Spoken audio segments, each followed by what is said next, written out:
नमस्कार दोस्तों।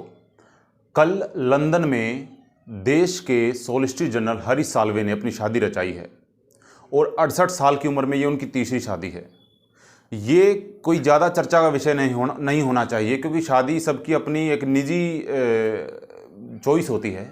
लेकिन ये चर्चा का विषय इसलिए है क्योंकि उनके साथ उनकी शादी में जो ललित मोदी IPL घोटाले का सरगना है, वो देश के सॉलिसिटर जनरल के साथ उस पार्टी में शामिल होता है। वो किस पार्टी में शामिल होता है? क्योंकि जो इतनी ज़्यादा उम्र में कोई शादी करता है तो उसकी शादी में कोई 1000-2000 लोग नहीं आते। केवल जो बहुत ही क्लोज होते हैं, बहुत ही निकट रिश्तेदार या संबंधी दोस्त होते हैं, केवल वही आते हैं। और उन 15-20 लोगों में वीडियो में देखा गया, फ़ोटो में देखा गया, उन 10-15 लोगों में, 15-20 भी मैं ज़्यादा बोल रहा हूँ, उन 10-15 लोगों में ललित मोदी शामिल थे। इससे सीधा सीधा क्या समझा जा सकता है कि देश का सरकारी वकील किसके साथ है? एक चोर के साथ है, एक भगोड़े के साथ है। वो भगोड़ा जो देश को चूना लगाकर आज से 10-15 साल पहले देश छोड़कर लंदन में रह रहा है और लगातार सरकार ने कभी भी उसके खिलाफ कदम नहीं उठाए। ये सोचने वाला या चिंता का विषय इसलिए बनता है, इसलिए ज़्यादा बनता है क्योंकि देश के जो सॉलिसिटर जनरल हैं, एक तो वे सरकारी वकील सरकार के रहे हैं। इससे बड़ी एक और अब ताज़ा एक खबर है कि वे केवल सॉलिसिटर जनरल तक ही नहीं हैं, वे one nation one election committee के सदस्य भी हैं। हाँ दोस्तों, one nation one election committee के सदस्य, जिनमें अमित शाह, राजनाथ और अधीर रंजन चौधरी भी शामिल हैं। देश के गृह मंत्री, रक्षा मंत्री और विपक्ष नेता जिस समिति में शामिल हैं, जो इलेक्शन करवाने को लेकर है, एक देश एक चुनाव के लिए, उसमें सॉलिसिटर जनरल शामिल हैं। और वो सॉलिसिटर जनरल ललित मोदी उस भगोड़े के साथ देखे गए हैं। इसका मतलब यह भी लगाया जा सकता है कि सरकार के लोग चोरों के साथ हैं।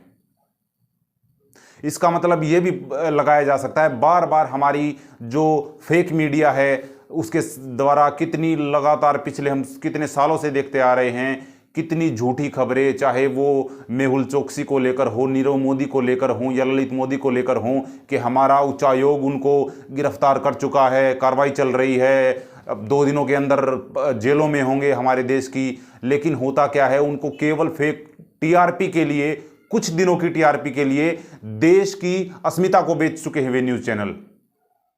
क्योंकि लगातार इतनी झूठी खबरें और भगोड़ों के लिए, क्या वे न्यूज़ चैनल भगोड़ों का लेकर खाते हैं या इस देश का खाते हैं?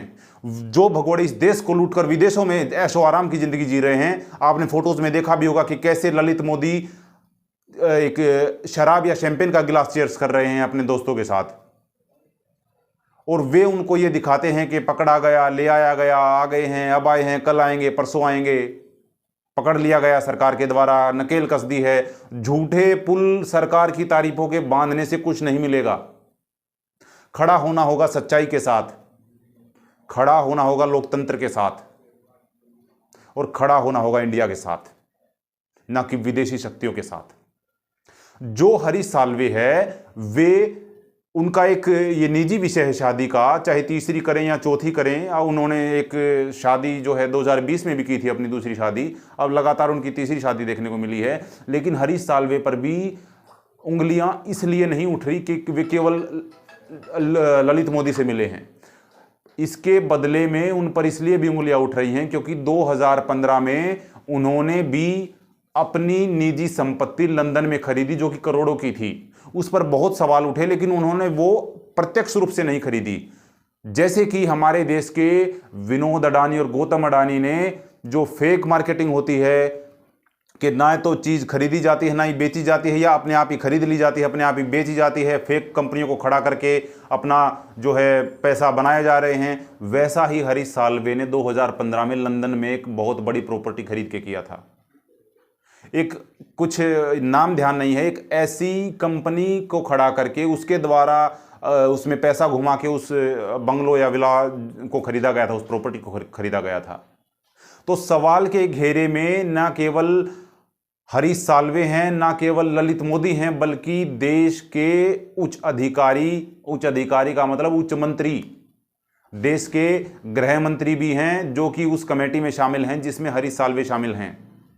यह सोचने का विषय है कि देश के जो सत्ताधारी लोग हैं उन्होंने एक कमेटी बनाई है वन नेशन वन इलेक्शन को लेकर, जो कि देश की दिशा और दशा को तय करेगी, और उसमें वो शामिल है जो भगोड़ों के साथ डिनर कर रहा है, जो भगोड़ों के साथ बियर या शराब पी रहा है, जो भगोड़ों के साथ पार्टी में डांस भी कर रहा है। लेकिन सोचने वाली बात यह है कि न केवल उस कमेटी में हरीश साल्वे का होना, न केवल हरीश साल्वे का ललित मोदी के साथ दिखाई देना, और न केवल हरीश साल्वे का खुद बेनामी प्रॉपर्टी लंदन में बनाना, हर सवाल न केवल हरीश साल्वे पर खड़े होते हैं बल्कि सरकार की मंशा पर भी खड़े होते हैं, क्योंकि वे सरकारी वकील हैं।